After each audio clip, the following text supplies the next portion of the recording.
up on News 2, new ballots, court hearing, early voting, voting machine concerns, an update from VI elections as the clock is ticking. A proclamation signing ceremony was held at Government House to commemorate the 50th anniversary of the Vietnam War.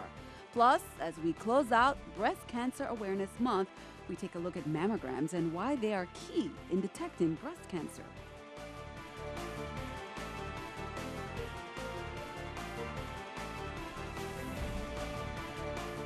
Hello, welcome, and thanks for joining us on this edition of News 2. I'm Sandra Singh, topping our newscast. As the territory slowly inches towards the general election, there are still many unanswered questions. Some candidates are asking for intervention before November 4th to make sure everyone's rights as voters are protected. News 2's Erica Parsons has more. The revised ballots for St. Croix have arrived. Deputy Supervisor Genevieve Whitaker confirmed that to News 2 today. They do not include Senator Alicia Hansen's name or the number 10 slot she would have had, but that's about the only thing that's clear for the upcoming election Tuesday. There are still questions about how ballots will be handled and whether voters will be allowed to feed them into the DS200 machines themselves. It's raised concerns from at least two candidates. Congresswoman Donna Christensen, who's running for governor, wrote the Joint Board of Elections Wednesday requesting the exact procedures be given to each campaign for how the election will be handled. She also referred to the possibility of disenfranchising voters with this new process. Gubernatorial hopeful Kenneth Mapp on Thursday filed a temporary restraining order in Superior Court against the boards of election. He requested an emergency hearing before November 4th to make sure voters' rights are protected. This election is proving that it will be a very interesting one, but what will be key, though, is this ballot and becoming very familiar with it so there are no problems on Election Day. On this first page, of course, are the territorial races for delegate, governor and lieutenant governor, and, of course, the senator at large. With each of those, you can only select one. If you choose instead to write in a candidate, it's important that you bubble in that section and then write the person's name. Also on this first page are the party symbols for Democrat, Republican, and ICM. And of course, you would only select those buttons if you decide that you want to vote strictly along party lines.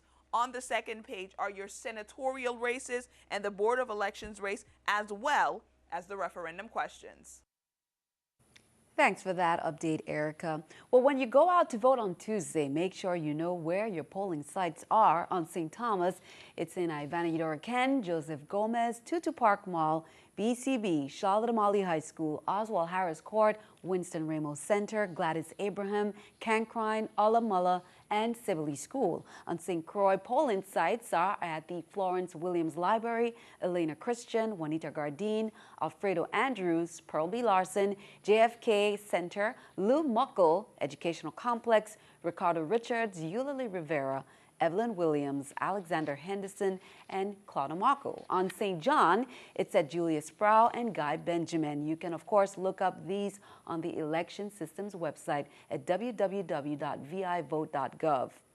According to a pre-election scientific poll conducted at UVI, gubernatorial candidate Kenneth Mapp leads by a narrow margin of 5% over gubernatorial candidate delegate Donna Christensen. When asked who would they vote for if elections were called at the time of the interview, 28% said they would vote for Mapp as opposed to 23% who would vote for Christensen. Candidate Mona Barnes received 5% and Soraya Diasi-Kofelt garnered 4%. Less than 1% said they would vote for Sheila Scullion. Dr. Mills said that 29% of voters were undecided and that those voters could very well decide the winner of the gubernatorial race. Meanwhile, here's a poll from some younger voters at the Ulla F. Muller Elementary School as they held their mock election. And here are the results. Delegate Stacey Plaskett, Governor Donna Christensen, Basil Otley, Senator at Large Ronnie Jones, and for Senate Myron Jackson, Jeanette Millen-Young, Jean Ford, Tregenza Roach, Marvin Blyden, Stephen Smokey Fred, and Lawrence Olive. Well, we encourage everyone to get out and vote.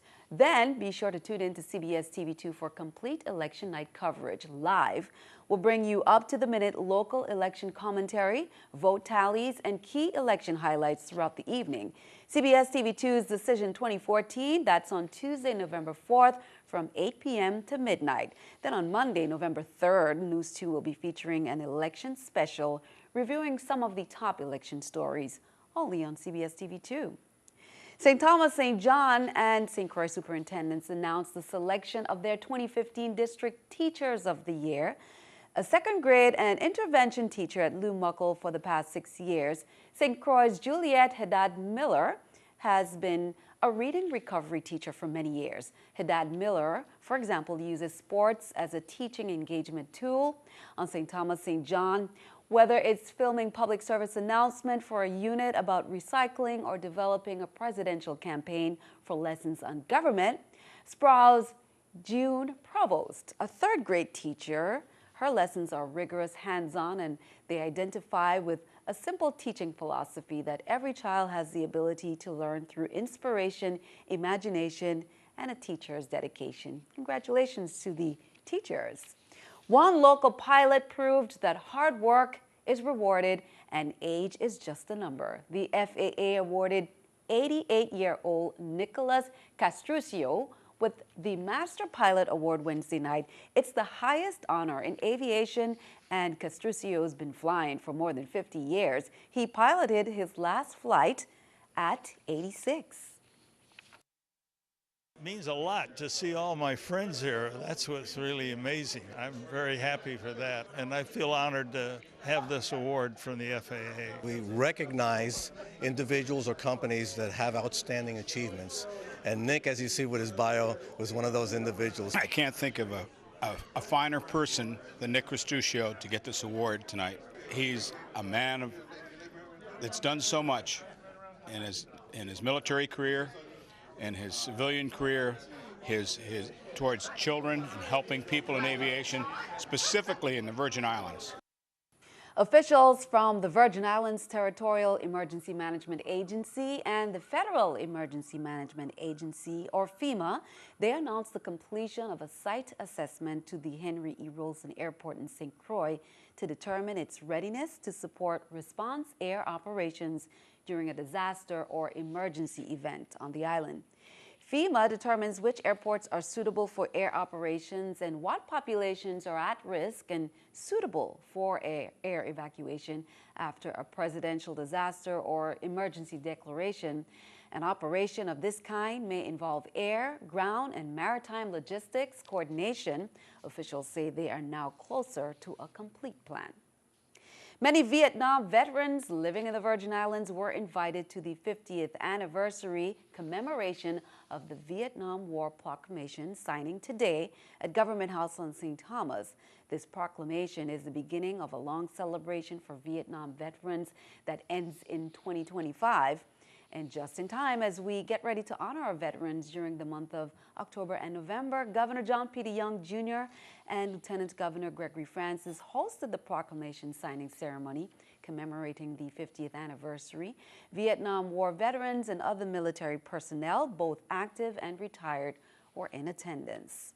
Turn our attention overseas. It's a victory for Casey Hickox, who has been battling Maine officials who wanted to keep her quarantined. A judge issued a new order easing restrictions. Hickox can ride her bike and leave her home in Fort Kent. She's allowed to take public transportation, but she must coordinate travel with public health authorities and have daily monitoring for any Ebola symptoms.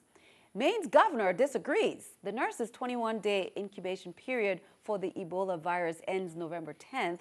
She returned to the U.S. last week after treating critically ill patients in Sierra Leone. With no symptoms, Hickox has insisted the quarantine is unnecessary and unfair. Well, keeping our eye on the economy, it was a sweet start to the trading day. Hershey rang the opening bell in honor of Halloween. Stocks opened sharply higher. Americans put away their wallets ahead of the holiday shopping season.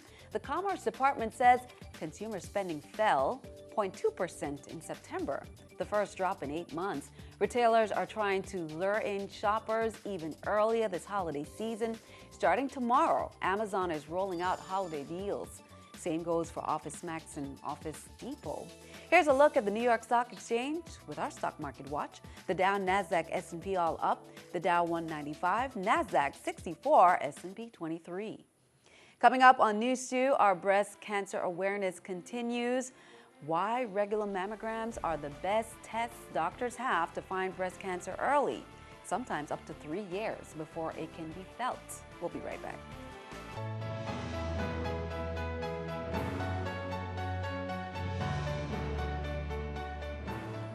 Well, in our final segment of breast cancer awareness, more about mammograms, why it's important, and how it can save your life.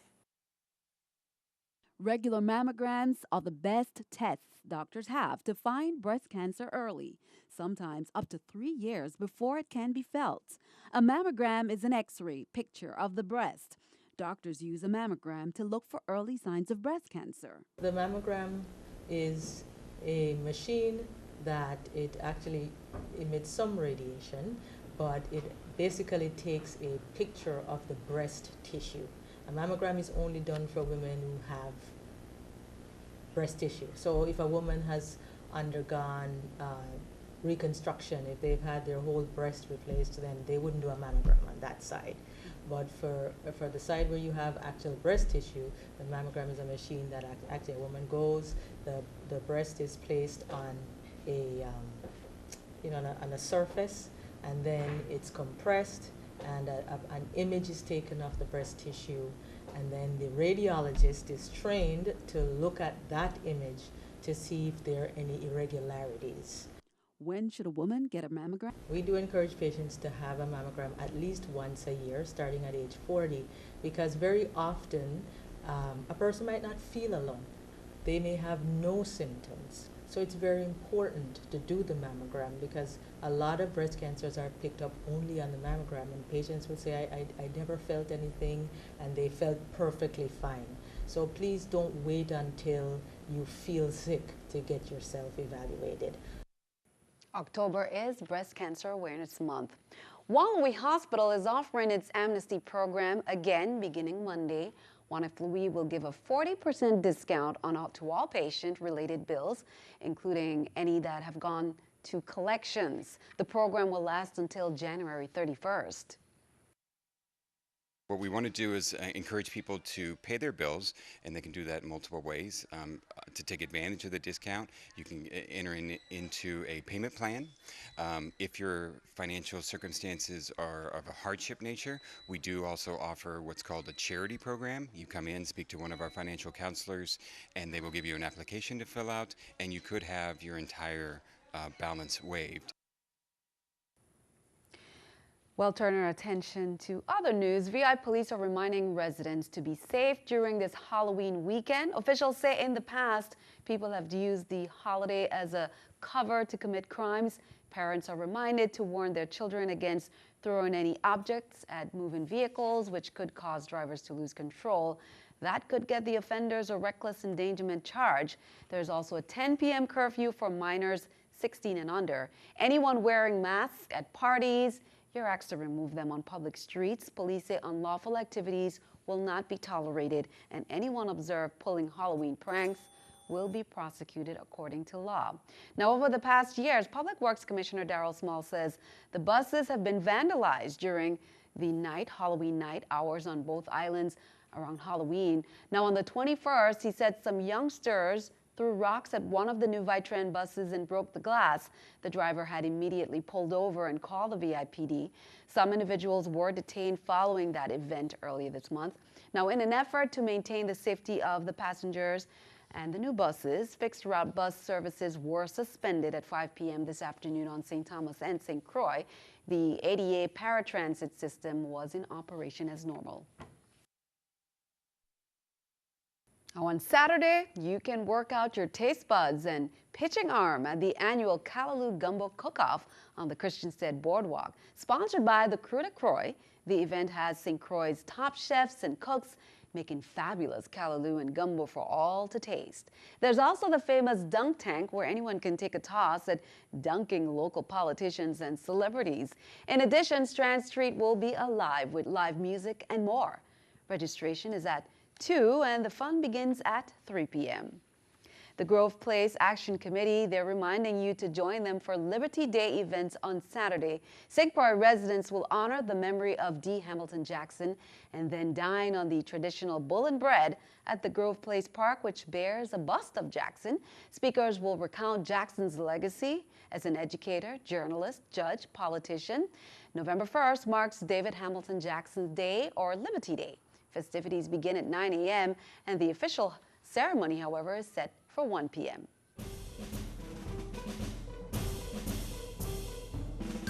The Humane Society, they're letting the cat out of the bag. They're overpouring with kittens full of love and waiting for you to take them home.